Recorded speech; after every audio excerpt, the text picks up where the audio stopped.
اعوذ باللہ من الشیطان الرجیم بسم اللہ الرحمن الرحیم اقرأ بسم ربک الذی خلق خلق الانسان من علق اقرأ وربک الاکرم الذی علم بالقلم علم الانسان ما لم يعلم صدق اللہ العظیم رب اشرح لی صدری ویسر لی امری واحلل عقدۃ من لسانی یفقہوا قولی۔ اس سے پہلے کئی مرتبہ یہ عرض کیا جا چکا ہے کہ حضور پر جو پہلی وحی آئی تقریباً اجماع ہے اس پر کہ وہ یہ 5 آیات ہیں سورہ علق کی۔ آپ کی عمر شریف جب 40 برس کے لگ بھگ ہوئی، حضرت عائشہ صدیقہ رضی اللہ تعالی عنہا کی ایک روایت میں یہ ساری چیزیں موجود ہیں، تو خلوت گزرنی محبوب ہو گئی، غور و فکر کا غلبہ ہو گیا۔ پھر آپ غار حرا میں جا کر کئی راتیں کئی دن قیام فرما ہوتے تھے، اور شارحین حدیث کا اس پر اجماع ہے کہ وہاں آپ کیا کرتے تھے؟ کان صفت و تعبدہ فی غار حرا تفکر والاعتبار، غور و فکر، سوچ بچار۔ اسی میں پھر ایک دن فرشتہ آیا ہے۔ فرشتے کا آنا اور فرشتہ کیا لے کر آیا جس پر کہ اس نے یہ کہا اقرا، پڑھو، وہ ذرا بات ہے کہ جو ذرا پیچیدہ ہے سمجھنے کی ہے، وہ میں عرض کروں گا آپ سے۔ روایت یہ ہے کہ فرشتے نے کہا اقرا، تو حضور نے فرمایا ما انا بقاری۔ فرشتے نے اپنے ساتھ بھینچا لگا کر سینے کے ساتھ، پھر چھوڑ دیا، کہا کہو اقرا۔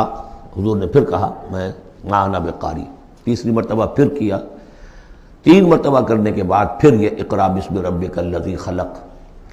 تو اس میں میرے نزدیک وہ روایت صحیح ہے کہ یہ جو پہلی وحی آئی ہے یہ ما بین النوم والیقظہ، جبکہ آپ نیم بیداری اور نیم خوابیدگی کی کیفیت میں تھے، اور فرشتہ اس وقت ایک تختی پر لکھی ہوئی یہ آیات لے کر آیا تھا۔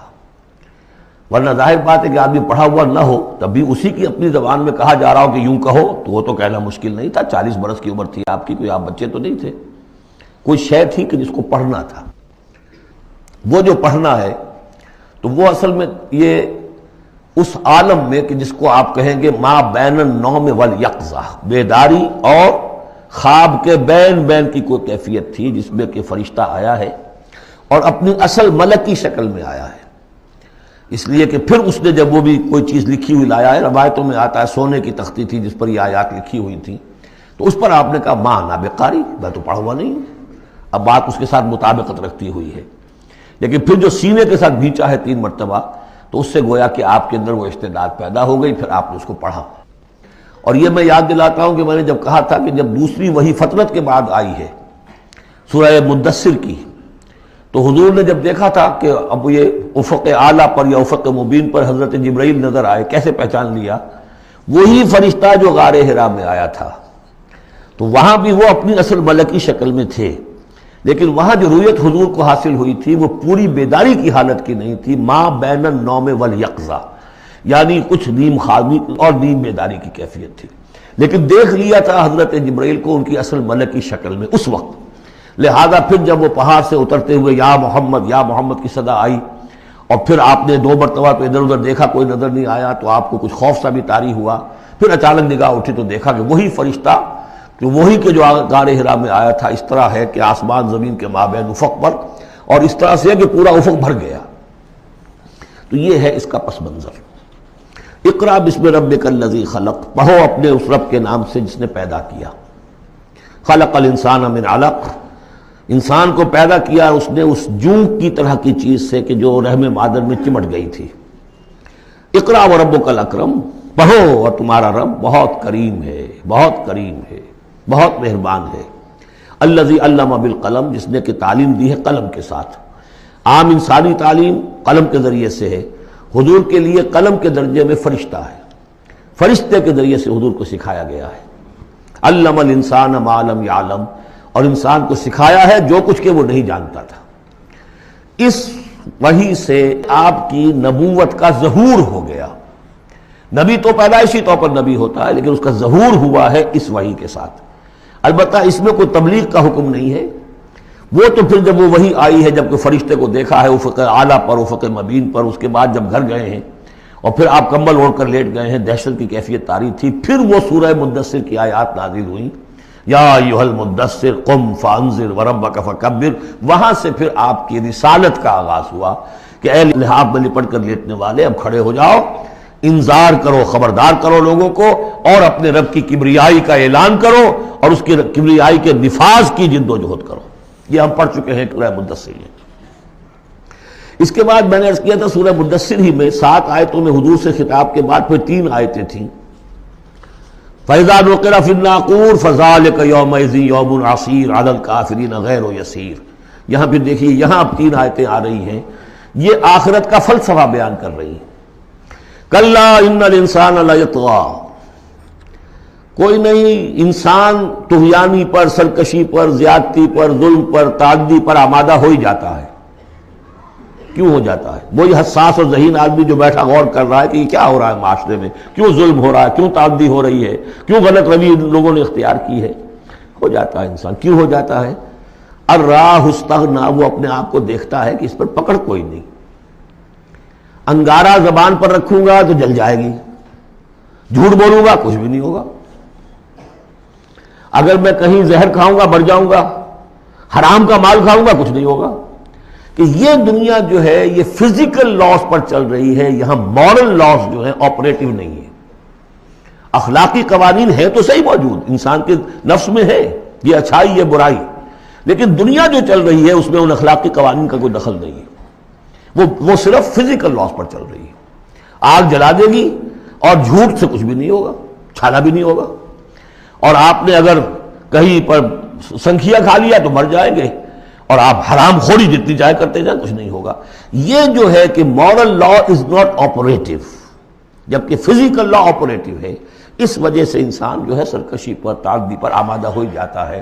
اب اس کا علاج کیا ہے؟ ان الی ربک الرجعی، یہ عقیدہ کہ تمہیں اپنے رب کی طرف لوٹ کر جانا ہے، حساب کتاب ہوگا، جواب دہی ہوگی، یہ یقین اگر دل میں بیٹھ جائے تو سیلف سینسر ہو جائے گا اس کے اپنے اندر، کوئی کام ایسا نہ کروں جس کی جواب دہی نہ کر سکوں، جانا ہے۔ گویا کہ حل جو ہے اس پورے معاملے کا، کسی معاشرے میں اخلاقی زوال آ چکا ہو تو صرف ایک ہے، اور وہ ہے آخرت کا یقین اگر ہوگا کہ ہر چیز کی جواب دہی ہوگی، حساب کتاب ہوگا۔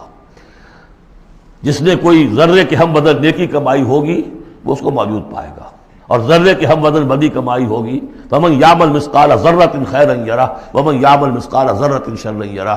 جب تک یہ نہیں ہوگا، واقعہ یہ ہے کہ انسان جو ہے ظلم، تعدی، جہاں کہیں بھی ہاتھ پڑ سکتا ہے کوئی نہ کوئی غلط حرکت کرے گا۔ اب اس کے بعد تیسرا حصہ وہاں تھا ولید بن مغیرہ سے متعلق، اور یہاں تیسرا حصہ جو ہے وہ متعلق ہے ابو جہل کے۔ ارایت الذی ینہا، کیا تم نے دیکھا اس شخص کو کہ جو روکتا ہے، عبدا اذا صلی، ہمارے ایک بندے کو جبکہ وہ نماز پڑھتا ہے۔ یہ کچھ ظلم اور زیادتی ہوئی ہے 2 مختلف مراحل پر۔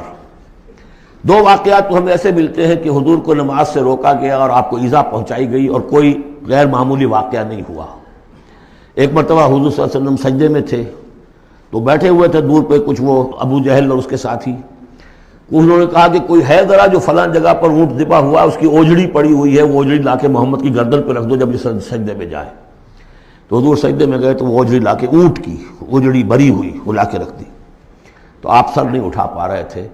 پھر حضرت فاطمہ کو معلوم ہوا ہے، وہ آئی ہیں دوڑتی ہوئی، پھر انہوں نے وہاں سے اس کو ہٹایا ہے، اور تو اس وقت ایک زیادتی یہ کی گئی، اس وقت کوئی غیر معمولی واقعہ نہیں ہوا، یعنی کہیں اللہ تعالیٰ نے پکڑا نہیں اسے۔ ایک موقع پر یہ ہے کہ حضور نماز پڑھ رہے تھے تو وہ آیا، اس نے آپ کی گردن کے اندر چادر ڈال کر اس کا ایک پھندا سا بنا کے کھینچا کہ آپ کی آنکھیں ابل پڑی۔ لیکن تیسرا واقعہ آتا ہے کہ ایک موقع پر حضور صلی اللہ علیہ وسلم نماز پڑھ رہے تھے تو اس نے ڈانٹا اور کہا کہ محمد میں نے تمہیں منع کیا مت نماز یہاں پڑھا کیا کرو، اور وہ پھر آگے بڑھا کوئی اقدام کرنے کے لیے پھر پیچھے ہٹ گیا۔ لوگوں نے کہا کیا ہوا؟ تو کہا کہ مجھے اپنے اور محمد کے درمیان ایک کھائی نظر آئی جس میں کوئی پروں والی مخلوق تھی اور وہ میری تکہ بوٹی کرنے کو تیار تھی، اس سے خوف کھا کر وہ پیچھے ہٹ گیا۔ تو مجھے جہاں تک محسوس ہوتا ہے وہ یہ ہے کہ جب تک تو حضور کو ابو طالب کی پروٹیکشن حاصل تھی اس وقت تک کا معاملہ تو پہلے 2 واقعات ہیں، لیکن پھر جب آپ آئے ہیں اور طائف سے واپس آئے ہیں اور اللہ تعالیٰ کی طرف سے خصوصی پروٹیکشن آپ کو ملی ہے، اس کے بعد کا واقعہ وہ ہے کہ جس کا کہ یہاں تذکرہ ہو رہا ہے۔ ارایت الذی ینہا، کیا تم نے دیکھا اس شخص کو جو روکتا ہے، عبدن ہمارے ایک بندے کو، اذا صلی جبکہ وہ نماز پڑھتا ہے۔ ارایت ان کان علی الہدی، کیا تم نے غور کیا اگر وہ شخص ہوتا ہدایت پر، یہی ابو جہل ہدایت کے راستے پر کاربند ہوتا، او ہمارا بالتقوی، یہ ہمت والا آدمی ہے، جرت والا آدمی ہے، بخیل نہیں تھا، اس نے یہی کہا تھا کہ بنی ہاشم نے اگر لوگوں کو، غریبوں کو کھانے کھلائے، ہم نے ان سے بڑھ کر کھلائے، ابھی تک تو ہم کندھے سے کندھا ملا کر آ رہے، وہ بخیل نہیں تھا۔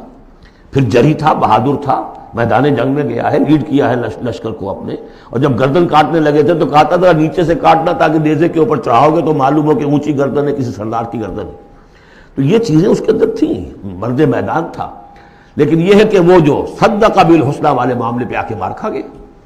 لیکن یہ کہ اگر یہی شخص ایمان لے آیا ہوتا، ہدایت پر ہوتا، تقویٰ کی تعلیم دیتا، تو آپ سمجھیے پھر کیا ہوتا، گویا کہ ایک اور عمر فاروق مل گیا ہوتا اس امت کو۔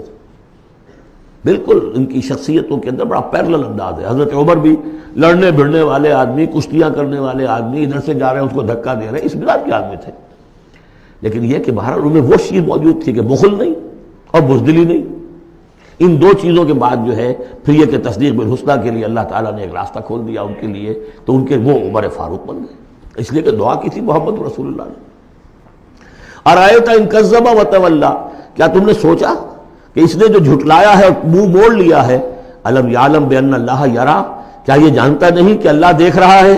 کلا لئن لم ینتہ، ہرگز نہیں، اگر یہ باز نہ آیا، لنسفعا بالناصیہ، ہم گھسیٹیں گے اس کی چوٹی کے بال پکڑ کر، ناصیۃ کاذبۃ خاطیہ، یہ پیشانی کہ جو خطا کار ہے، جھوٹی ہے، فلیدعو نادیہ، تو بلا لے وہ اپنی پارٹی کے لوگوں کو، بلا لے اپنی مجلس کے لوگوں کو، ہم نشینوں کو، سندعو الزبانیہ، ہم بلا لیں گے جہنم کے فرشتوں کو، کلا لا تطعہ واسجد واقترب، اے نبی آپ اس کی بات نہ مانیے، آپ سجدہ کیجئے اور اللہ سے قریب ہو جائیے۔